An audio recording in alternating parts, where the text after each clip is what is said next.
even in death, every day, I don't even have to remind myself anymore. I know that was my son. I know that is my son. And nobody's going to fight harder for my son than me. So I don't have any choice but to get up every morning. Because if I don't do it, who's going to do it? I've been doing it all of his life. That's all I know. Antwon and I have always fought family meetings. There was only 3 of us. So we had some heartfelt conversations. And I had expressed to him multiple times that as a young Black male, I would always be concerned for his safety.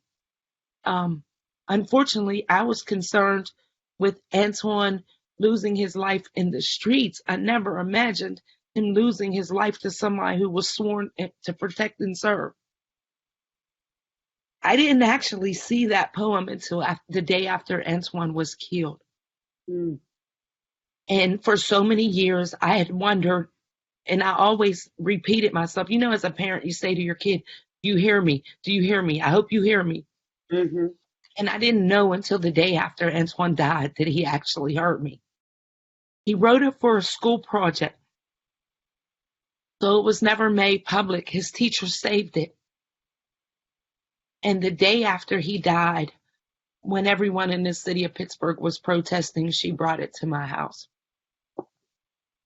And we immediately released it to the public. But through that poem, I was able to understand that our kids hear us, even when we think that they don't. So it reminds me to keep talking to my daughter and keep talking to my grandkids. And that's why I'm in the schools. That's why I'm doing all the legwork that I'm doing, because I know now they hear us. And sometimes I feel bad about that because I stressed it to them so much that as a parent, you don't want to put too much pressure on your kids, but you want them to know what the world really is. And I repeated to my kids for years that the world is cruel and nobody's going to love them the way I do. And through that poem, I was able to learn that he heard me.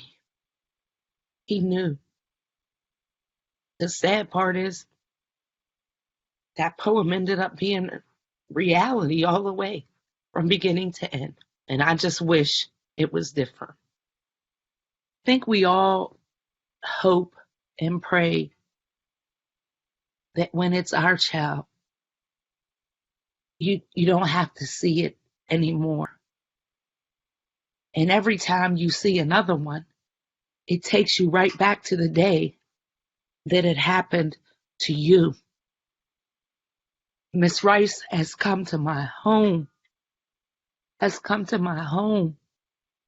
happened to come on a day when my own sister lost her daughter. Miss Jane has called me on the phone, and I have called her on the phone. Miss Fulton showed up for a guest appearance in my city. It brings about a bond that I can't begin to explain. And I think the reason that happens is because no one understands what this pain truly entails and all of the dynamics that come with it unless you have walked in our shoes. And every day I pray that those shoes don't have to be put on by another person.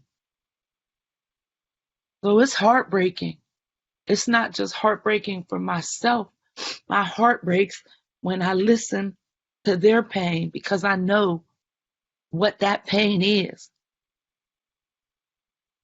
And I think all of us use the word overwhelming because there's no other way to define it. I don't think people realize that we're not just battling our own issues and the fact that we lost our kids. We're battling a whole law enforcement agency. It's a lot. A lot. I think that more people are listening.